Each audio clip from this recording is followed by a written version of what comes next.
All right, welcome to IXL Homework Help. You're looking at T.5, volumes of pyramids and cones. So again, only thing you do is you grab your reference sheet. You want to look at the shapes. Which one does it look like? It's definitely not a sphere. It's not a circle at the bottom. It could be that one. It's not a cylinder, and it's not that one. They all meet at one point and only has one base. So it's got to be a pyramid. Okay, it's not a right square pyramid because you got to look at the base. So if you look at the base of this pyramid, it is what? A triangle.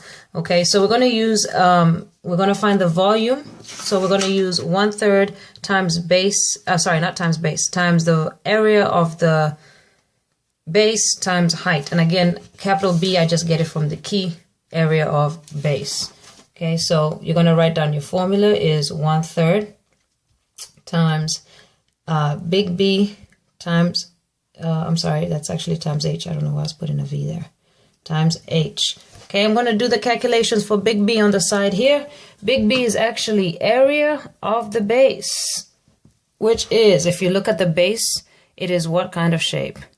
It is a triangle. And you see that this is 90, that this is 4, that is 6. So if you forgot how to find the area of a triangle, reference sheet again, move all the way to the top. Look for triangle. Oh, there's triangle. Area is a half times a base times a height. So looking just at the base of the shape, we're going to go 1/2 times base times height. All right, so 1/2, I'll write it right here, 1/2 times the base. Okay, remember the base and the height have to make a 90-degree angle, so it doesn't matter which one you pick, but 4 times 6, which is equal to 1/2 times 4 is 2 times 6 is 12. So big B, which is area of the base, is equal to 12. So we're going to go volume equals 1/3 times big B, which is 12, times the height of the shape. Okay, so look at the whole shape now. What's the height? Well, this is the height from the top of the shape to the base of the shape. That's the height. So that is 3. To get precise with this, what I want you to do, instead of turning this into a decimal, just extend this line like that. So it becomes 1 times 12 times 3 divided by 3. So volume is 1 times 12 times 3. Really, these 3's cancels, but, you know, we could go ahead and just put it in the calculator so you can get used to doing this. 1 times 12 times 3 equals 36 divided by 3. So 36 divided by 3, 12. Again, because it is volume, your units are centimeters cubed. So it's 12 centimeters cubed. Pause, rewind, make sure that you're okay. Make sure you get it. If you're good, go do it. Go do Excel until you need the video again. All right, I'm going to look at the next one that I have here. And it's, it looks like a funny shape. It looks like a pyramid, but with a circle at the bottom. Okay, so what you're going to do is take your reference sheet again. And we're going to look, what does this one look like? Okay, it meets at one point. These two meet at one point. But look at the bottom. There's a circle on the bottom. That's that one.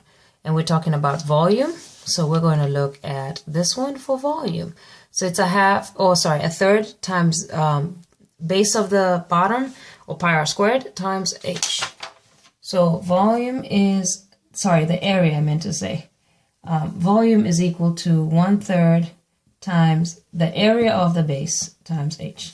So big B, what's the base? It is a circle, okay? So I need area of a circle. So if I forget area of a circle, again, no problem. This is back on unit 9.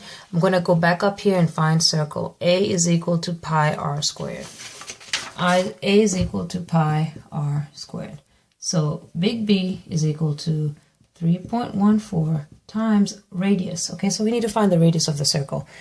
This whole thing, they're saying is 10. So remember, radius is not the whole thing, but half of it. So if the whole thing is 10, that's the diameter. Half of it is the radius, which is 5. So 5 squared, excuse me.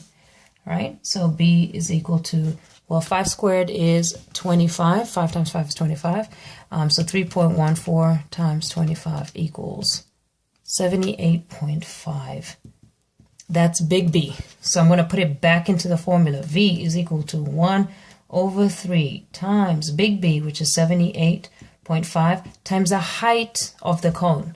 Okay, the height of the cone, again, is from the top of the cone to the base, and that is 7 centimeters. So volume equals, and again, just extend the line, do the whole top, and then come back and do the bottom. So 1 times 78.5 times 7 equals 549.5. Divide that by 3, divided by 3. Volume equals 183.16666. All right, read the question very carefully. It says round to the nearest 100th. That means 2 numbers after the decimal. So 2 numbers after the decimal, that's my cutoff point. So I look at the number to my cutoff point. It is greater, if it's 5 and above, this goes up. If it's under 5, it stays the same. So right now it's 6, it's greater than 5, so this number goes up. So my volume to the nearest 100th is 183.17, goes up by 1. Again, the units are centimeters, and because it's volume, it is cubed.